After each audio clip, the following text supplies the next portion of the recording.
यांनी अमरावतीतल्या अंजनगाव सुरजी इथे जाऊन तहसीलदारांच्या सोबत बैठक घेतली। अंजनगाव सुरजीमध्ये तब्बल 1100 रोहिंग्या बांगलादेशी लोकांना बनावट जन्मदाखले दिल्याचा आरोप सोमय्या यांनी केला। महाराष्ट्रात बांगलादेशातून 2200 कोटी रुपये आले होते, त्यापैकी 319 कोटी रुपये बांगलादेशी रोहिंग्यांच्या जन्माच्या दाखल्यासाठी खर्च करण्यात आल्याचा आरोपही सोमय्या यांनी केला। या प्रकरणी प्रत्येकाची चौकशी केली जाईल, तसंच बांगलादेशींच्या चौकशीनंतर संबंधितांना त्यांच्या देशात परत पाठवलं जाईल, अशी मागणी किरीट सोमय्या यांनी प्रशासनाकडे केली आणि प्रशासनानं त्यांना आश्वासन दिलंय। जन्माचे दाखले ते अर्ध बघितले तर 98% बांगलादेशी रोहिंग्या मुस्लिम आहे। भिवंडीत 500, मालेगावमध्ये 1100, हा एवढा अंजनगावमध्ये 1400 अर्ज आले आणि या सगळ्यांचा जन्म ते म्हणतात अंजनगावमध्ये झाला आहे आणि केव्हा हे सगळे 1991च्या आधी जन्मलेले, म्हणजेच फ्रॉड आहे। अमरावती जिल्ह्यातील अंजनगाव सुरजी तहसीलदारांनी 1100 बांगलादेशी रोहिंग्यांना बनावट जात प्रमाणपत्र दिल्याचा आरोप सोमय्या यांनी केला होता। किरीट सोमय्या यांच्या अमरावती दौऱ्यावर खासदार बळवंत वानखेडे यांनी टीका केली। सोमय्या यांना दंगली भडकवायच्या असून अमरावतीत वातावरण अस्थिर करण्याचं त्यांचं षडयंत्र असल्याचा आरोप वानखेडे यांनी केला। एवढ्या मोठ्या प्रमाणात बांगलादेशी रोहिंगे अमरावतीत येत असतील तर गृहमंत्र्यांना माहीत झालं नसतं का, असा प्रश्नही त्यांनी उपस्थित केला।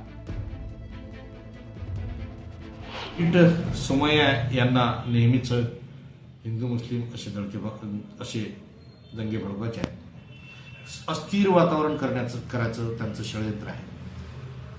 अंजनगावसारख्या म्हणजे शहर कम ग्रामीण भागातील जो काही हे आहे बहुल आहे, त्यात हिंदू मुस्लिम आता सलोख्यानं नांदत आहेत आणि हा जो रोहिंग्याचा विषय त्यांनी काढला आणि सांगितलं की 1400 रोहिंग्यांना जन्माचे प्रमाणपत्र दिले, यामुळे भीतीचं वातावरण तयार होते। आणि एक ब्रेकिंग न्यूज हाती येते। दिवंगत संतोष देशमुख यांची बहीण प्रियांका चौधरी यांची प्रकृती अचानक खालावली आहे। घरात कुटुंबियांच्या सोबत बसलेल्या असताना त्यांना अश्रू अनावर झाले, त्यातूनच त्यांना अस्वस्थ वाटू लागलं। त्यांना तातडीनं रुग्णालयात हलवण्याची वेळ आली। केज इथल्या रुग्णालयात त्यांना तातडीनं नेण्यात आलंय। काही क्षणांपूर्वीची आपण दृश्य पाहतो आहोत। दिवंगत संतोष देशमुख यांची बहीण प्रियांका चौधरी यांची प्रकृती अचानक खालावली आहे।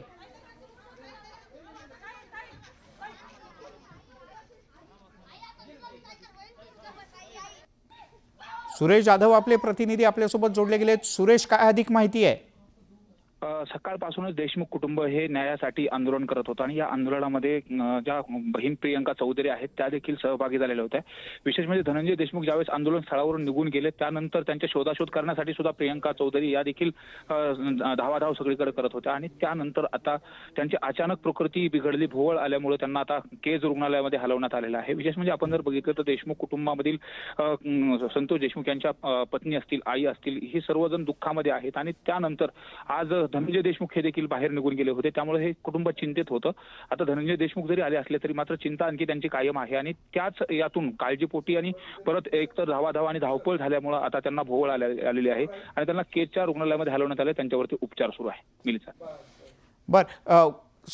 या गेल्या काही दिवसांपासून इथेच राहत होती का त्यांची बहीण आणि त्यांच्याशी तुझं बोलणं झालं होतं का? म्हणजे स्वाभाविकपणे अजूनही आपल्या भावाचे मारेकरी त्यांना कठोर शिक्षा होत नाही आणि तीच एकमेव मागणी आहे या कुटुंबाची, बाकी काहीच मागणी नाही। अशा ह्याच्यात ताण तणाव हे तर निश्चित असणार, पण त्यांच्या आणखीन काही नातेवाईकांशी बोलणं झालंय?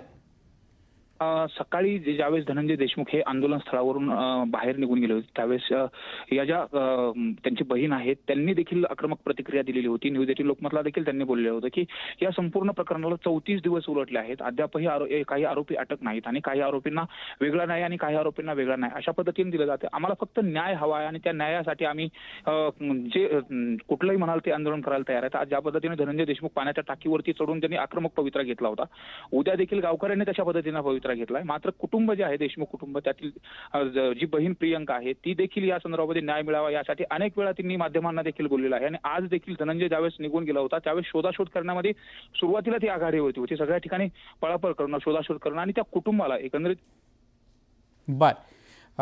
समजूच शकतो काय या कुटुंबावर सध्या वेळ आलेली आहे आणि त्यातून सगळेच जण तणावात आहेत. त्यातून कदाचित असं झालेलं असू शकतं. आपण अपेक्षा करूयात की प्रियांका चौधरी या लवकरात लवकर बऱ्या होतील. तुर्तास धन्यवाद या माहितीबद्दल.